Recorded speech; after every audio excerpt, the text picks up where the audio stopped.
Pastor గారే ఊడుతున్నారే, pastor గారే పట్టలేస్తున్నారే, ఆ ఇంటి శుభ్రం చేస్తున్నారే, నీకు సిగ్గు లేదా?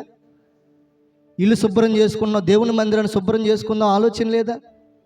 దేవుని మందిరాన్ని నీట్గా ఉంచుకుందాం, దేవుని మందిరంలో ప్రార్థన చేసుకుందామని ఆలోచన ఉంటుంది ఈరోజు సగటు విశ్వాసులకి.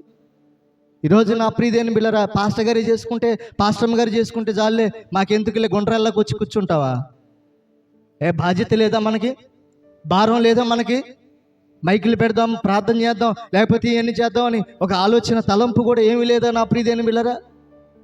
తిని తినక అనేక ప్రాంతాలు తిరిగి దేవుని సేవ చేస్తుంటే, అనేక ప్రాంతాలు వెళ్ళి దేవుని పరిచయం చేసి వస్తుంటే కనీసం మందిరం కూడా ఊడవలేని పరిస్థితుల్లో ఈరోజు సంఘాలు ఉన్నాయి. మీరు మంచోళ్ళు అమ్మో, మిమ్ములు కాదమ్మంటారు, మీలో ఉన్నవాడు సాతాను కదా నా ప్రియదేని బిళ్ళరా. ఈరోజు దేవుని మందిరం వాక్యం వింటున్న నా ప్రియ సహోదరి సహోదరులరా, దేవుని మందిరంలో నువ్వు పాట పాడాలన్నా, ఒకటి గుర్తుపెట్టుకొని తమ్ముళ్ళు వినండి, చెల్లెలు వినండి, దేవుని మందిరంలో పాట పాడాలన్నా, ప్రార్థన చేయాలన్నా, వాక్యం చెప్పాలన్నా, ప్రార్థనలు నడిపించాలన్నా, ఏది చేయాలన్నా నీలో ఏం ఉండాలంటే రక్షణ ఉండాలి.